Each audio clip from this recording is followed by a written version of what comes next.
balik lagi sama aku Sabrina Alia di Up News Media. Kali ini kita kedatangan tamu spesial, Nabila.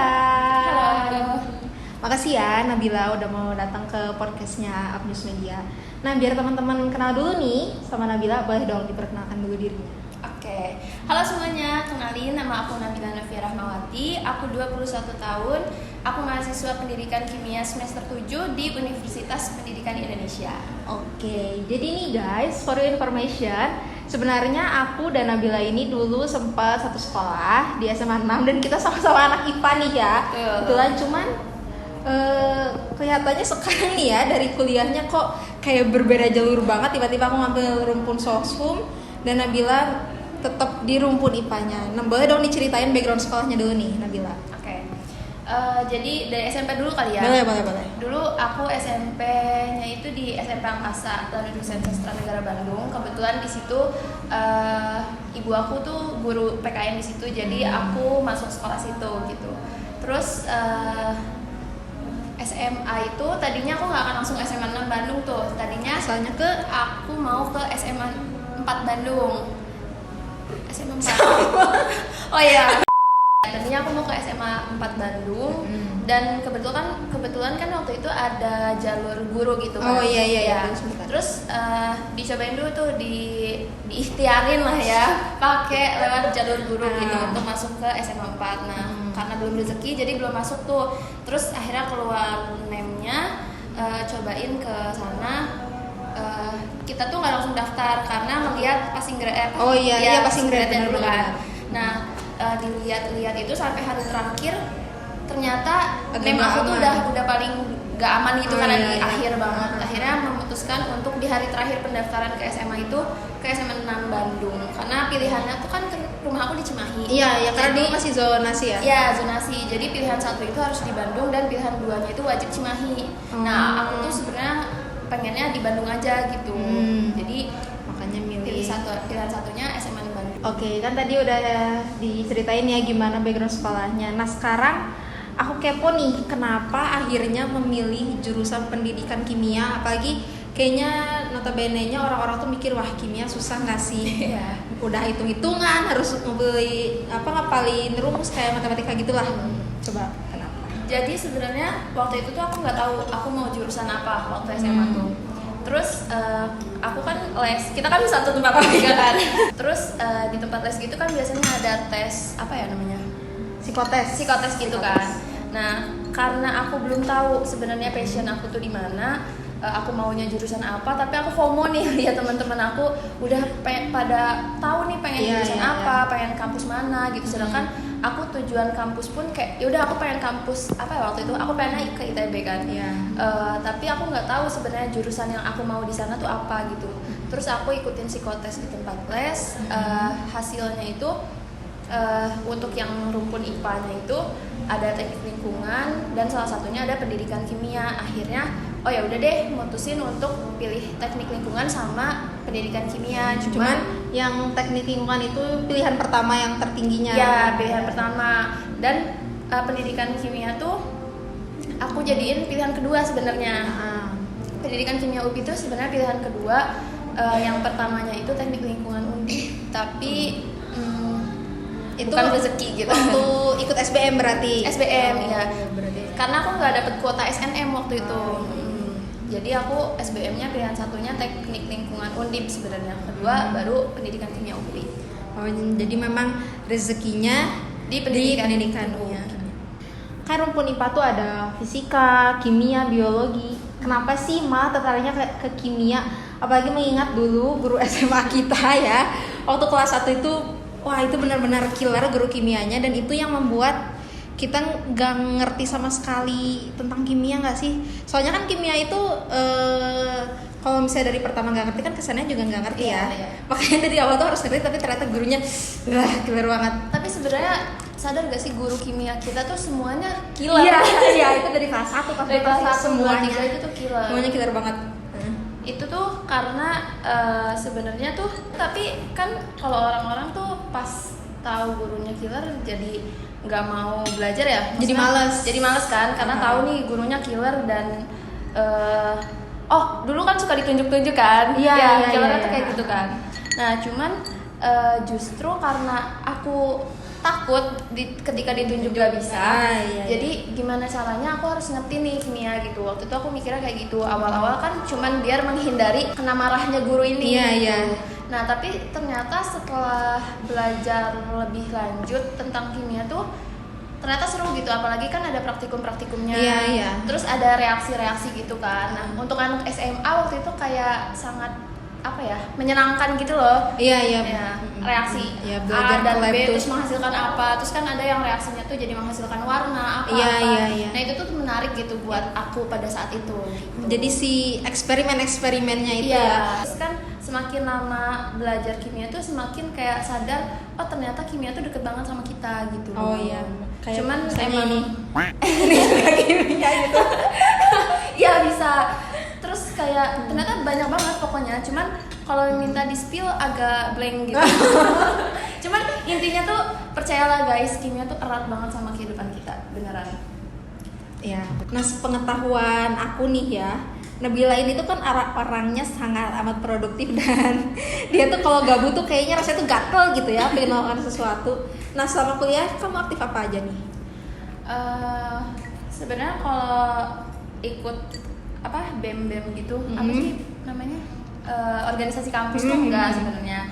Cuman kan suka ada kepanitiaan gitu kan.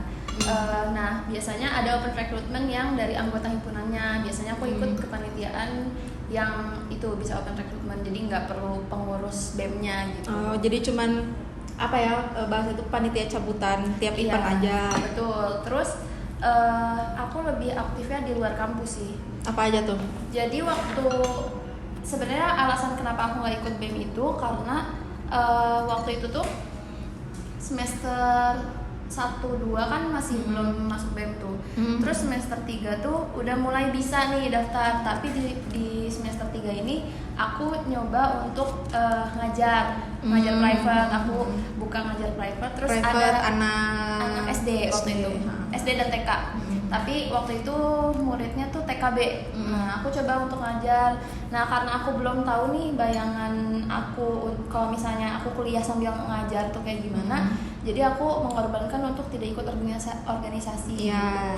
Jadi aku ngajar dan kuliah aja waktu itu. Setahun ada deh ngajar.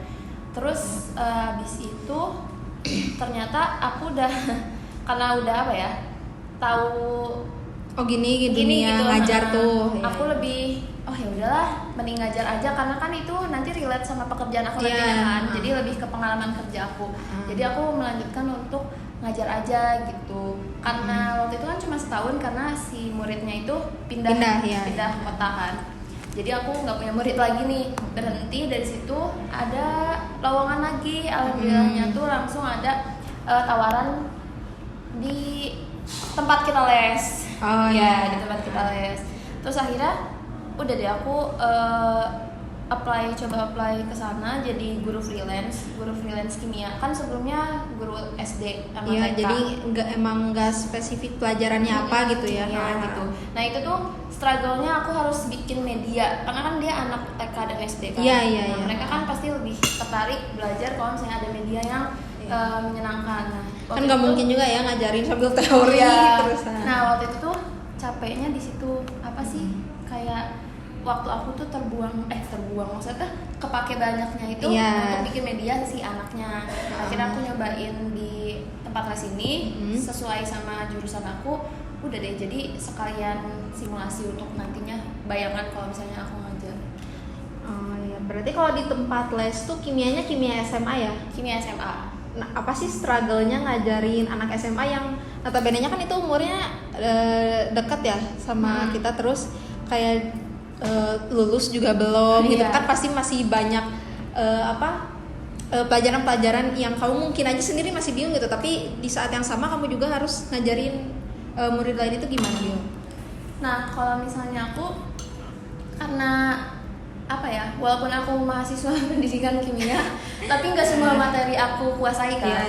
Terus kadang tuh karena kita kuliah kan beda tuh materinya sama SMA, jadi kecampur. Kadang materi yang harusnya tuh di perkuliahan tapi aku kadang kebawa gitu loh. Ini bisa nggak ya diajarin ke siswa gitu. Nah biasanya aku H-1 kan biasanya dikasih taunya H-1 atau H-2 ngajar tuh, Mbak bisa ngajar nggak gitu di sini. Nah biasanya aku H-1-nya itu nyiapin dulu materinya, karena kan aku nanya ini kelas berapa, materinya lagi sampai apa mana, ya. Nanti baru aku siapin ya yang apa sih yang sesuai materi itu gitu. Jadi aku siapin dari H-1 sih biar nggak kayak bingung pas ngajarin hari H-nya gitu. Nah, cuman nih kalau dari kamu nih ya, dari guru sebagai memandang ke murid, kan kadang kita tuh mikirnya ini guru masih muda lah gitu, jadi kayak gak begitu serius. Pernah nggak sih ada murid yang kayak gitu? Kalau karena itu di tempat bimbel kali ya, Iya. justru aku cara ngajarnya itu membuat mereka jadi nganggap aku tuh temennya. Jadi kan aku suka bilang, Mbak belum lulus kuliah kok, kita sama-sama belajar aja di sini. Jadi kalau misalnya kalian mau nanya lewat WhatsApp gitu juga boleh, anggap aja kita nggak terlalu jauh gitu. Jadi jangan terlalu segan kalau misalnya emang ada. Jadi yang anggap mau aja tanyain, kakak kelas gitu ya. Ada yang mau tanyain aja gitu. Dan alhamdulillahnya respon mereka juga ketika aku kayak gitu justru positif, karena jadinya nggak takut untuk nanya merekanya, karena merasa umur kita nggak jauh nih. Iya. Jadi nggak takut gitu ya untuk nanya, nggak segan. Mereka jadi lebih aktif juga sih. Oke, selain ngajar, kan katanya kamu juga aktif nih organisasi di luar kampus. Pernah ikut apa tuh? Aku pernah ikut Matahari Kecil, karena kamu juga kan. Cuman bedanya kamu 1 tahun kepengurusan, aku lanjut lagi tuh 2 tahun. Tahun ini selesai. Gimana sih tuh maksudnya ngapain aja gitu kegiatannya? Waktu itu kita kan sama tuh daftarnya, karena aku kan diajakin Adin juga, FYI nih. Terus kita sama-sama masuk divisi yang sama juga, di divisi kreatif konten ya. Divisi lingkaran. Lingkaran setan ya. Terus kita masuk kreatif konten. Terus sebenarnya kalau di sananya lebih ke kelola sosial medianya aja sih. Kalau misalnya waktu itu kan kita pembagiannya, kalau tiap acara tuh aku fotografi buat dokumentasi. Kalau misalnya lagi nggak ada acara, biasanya lebih ke bikin desain pamflet gitu, feeds Instagram atau template story. Oke, nah berangkat dari kemampuan dan saking terbiasanya kamu ya dengan divisi PDD ini, aku dengar nih katanya Nabila tuh ngambil skripsi tentang video pembelajaran juga ya. Jadi kan masih nyambung tuh sama si divisi PDD ini. Kenapa sih? Kayak ya apakah nggak mau nyobain hal lain kah, atau ya udah sih di zona nyaman aja atau gimana? Sebenarnya aku tuh kan pengen milih video. Tadinya tuh nggak video pembelajaran, strategi pembelajaran.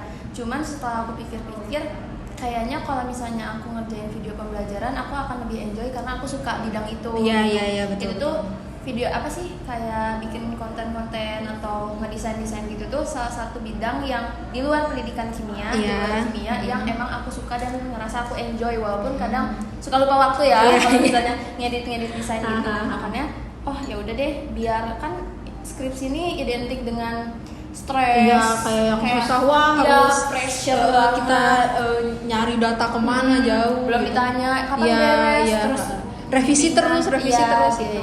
Nah karena aku udah mikirnya dengan skripsi mengerjakan skripsinya aja udah pressure, kalau misalnya bidangnya atau topiknya aja nggak sesuai sama yang, atau aku merasa aku kurang menguasai itu, takutnya pressure-nya malah lebih banyak lagi gitu loh. Makanya aku milih ya udah, pilih sesuatu yang emang ada, itu tuh pasti bakalan stres, pasti sih, nggak akan, tapi at least aku emang suka bidang itu, jadi stresnya aku tetap bakal ngerjain. Iya, jadi karena merasa ya udah sih, aku juga kan sambil enjoy juga ngerjainnya, seneng juga. Betul. Kalau dilihat nih dari kegiatan yang padat, belum ngajar, belum kan kadang jadi panitia, terus kuliah, apa sih yang menjadi struggle kamu kuliah jurusan kimia? Kalau struggle-nya kayaknya sama sih ya, kayak misalnya kayak mahasiswa jurusan lain pasti ada kesulitannya tersendiri gitu. Cuman kalau yang identik di kimia itu jurnal sama laprak itu struggle banget, karena di setiap semester itu ada praktikum, pasti ada praktikum. Dan di setiap praktikum itu akan selalu ada jurnal dan laporan praktikum setelahnya. Nah, yang bikin struggle-nya itu tulis tangan. Iya, itu tuh tulis tangan tuh bener-bener dari awal judul, tujuan, terus dasar teori kan banyak banget ya dasar teori. Malah itu yang banyaknya. Ngetik aja tuh lama Iya. kan.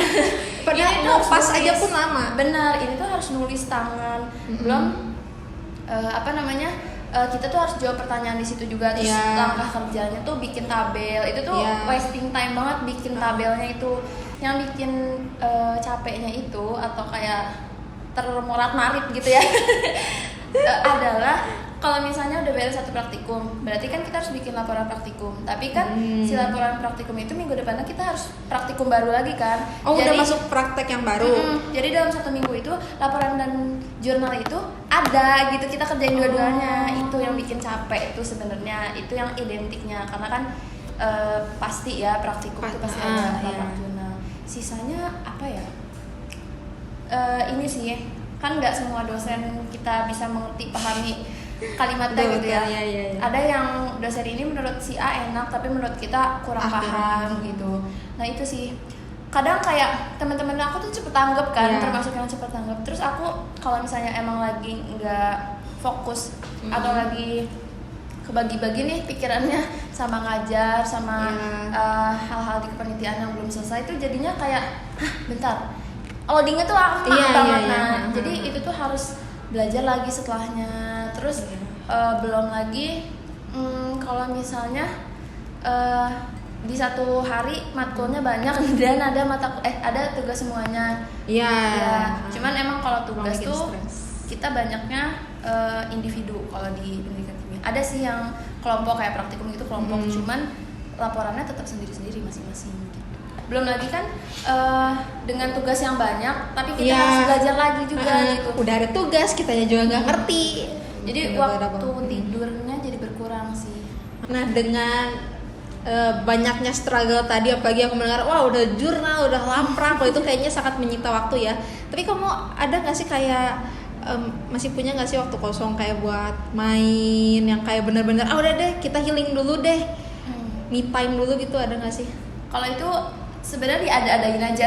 Maksudnya tuh kayak aku mikirnya sepadat-padatnya aku harus punya waktu buat diri aku sendiri atau buat teman atau buat keluarga lah gitu. Karena kalau misalnya dalam 1 semester lah, anggap misalnya pas kuliah full untuk kuliah doang tuh kayaknya bakal stres ya. Ya, jadi aku pasti menyempatkan. Walaupun misalnya aku harus bawa tugas aku ke tempat main itu, nggak apa-apa. At least aku tetap keluar hangout sama teman-teman. Gitu. Yang penting kayak menghirup udara segar dulu lah ya, daripada di kamar terus ngegas. Terus kan jadinya suasana baru juga kan. Gitu. Oke, jadi berarti kan walaupun jadwalnya padat masih diada-adain nih.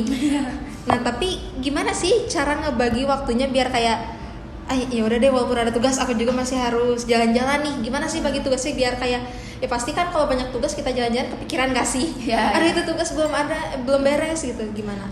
Kalau aku sebenarnya ini baru diterapin sekarang sih. Kalau aku nulis apa aja yang harus aku kerjain. Jadi pekerjaan-pekerjaan yang emang itu tuh harus aku kerjain. Bikin to-do list ya. To-do listnya aku buat. Nah itu tuh ternyata works banget di aku karena aku kadang suka lupakan apa yang harus aku kerjain. Nah jadi pertama dicatat dulu apa yang harus aku kerjain, jadi bisa setidaknya tuh punya bayangan tugas ini tuh perlu waktu yang segimana gitu. Nah terus ini nggak tahu tips and trick atau bukan, cuman kalau aku tuh misalnya aku mau main nih atau mau melakukan sesuatu yang have fun di luar perkuliahan, itu tuh aku udah mikirin dulu konsekuensinya, pasti akan ada waktu yang aku korbankan kan. Betul. Nah jadi kalau misalnya emang aku mau melakukan hal itu tuh ya udah aku harus nantinya gitu ketika aku harus mengurangi jam tidur aku, ya udah itu memang udah konsekuensinya gitu. Terus kan selagi maksudnya walaupun jam tidurnya berkurang tapi kita have fun sama kegiatan kita gitu, walaupun harus begadang tugas tapi kan sebelumnya kita udah have fun, udah refresh lagi nih, nggak apa-apa. Kalau aku sih kalau di aku tuh kayak gitu. Jadi kayak udah kreset lagi lah si badannya, jadi udah siap untuk mengerjakan tugasnya. Soalnya kalau misalnya istilahnya kita maksa ini diberesin dulu, tapi kita lagi nggak capable Iya, untuk mengerjakan hal-hal itu. Nantinya nggak maksimal juga sih hasilnya, nggak akan semaksimal kalau misalnya kita udah ngeriset dan apa ya, udah kayak oh ya gue siap nih buat ngerjain ini. Oke, pertanyaan terakhir nih Bill, apa sih plan kamu ke depannya, mungkin setelah kuliah kah atau mau lanjut ngajar kah, gimana? Sejauh ini aku masih fokusnya di pendidikan dulu sih kan. FYI aku ikut program fast track. Alhamdulillah di jurusan aku mulai dari tahun kemarin itu ada program fast track di mana aku cuma butuh nambah satu tahun buat untuk S2. melanjutkan S2. Jadi nanti aku lulus S1 dan S2 gitu, SPD, MPD gitu. Paling plan kedepannya tentunya menyelesaikan studi aku dulu. Harus tepat waktu karena kan tadi program fast track di mana harusnya dengan program ini aku bisa lebih cepat gitu ya, kan. bukannya malah menjadi molor lagi ya. Jadi fokusnya ke pendidikan dulu. Terus setelah itu kalau untuk pekerjaan pengennya sih beres kuliah. Kalau bisa sih sebelum beres kuliah udah dapat kerja. Amin. Terus untuk plan-plan selanjutnya itu dulu sih, paling lebih ke pendidikan sama ke pekerjaan. Oke, Nabila, sebelum kita closingan mungkin ada kata-kata atau pesan-pesan yang mau disampaikan ke teman-teman yang sedang menonton? Oke. Aduh, deg-degan nih. Pesannya jangan membatasi diri kamu dan ketakutan kamu, karena kadang orang tuh takut buat coba sesuatu hal yang baru karena dia takut gagal atau takut gak bisa. Padahal kenyataannya kita itu gak akan tahu kita bisa atau mampu nggak dalam bidang itu kalau kita nggak coba. Ketika kita udah coba dan ternyata kita gagal, ya itu nggak apa-apa, karena gagal itu merupakan salah satu dari proses, dan yang namanya proses itu nggak pernah ada yang cepat dan mudah. Ketika kamu menemukan kesulitan di dalam proses itu, berarti memang kamu lagi dibentuk jadi pribadi yang lebih baik daripada sebelumnya. Wih, gila. Oke, thank you Nabila udah mau datang di podcastnya Aptus Media. Thank you juga buat teman-teman yang udah nonton. Sampai ketemu di episode-episode selanjutnya. Bye. Bye.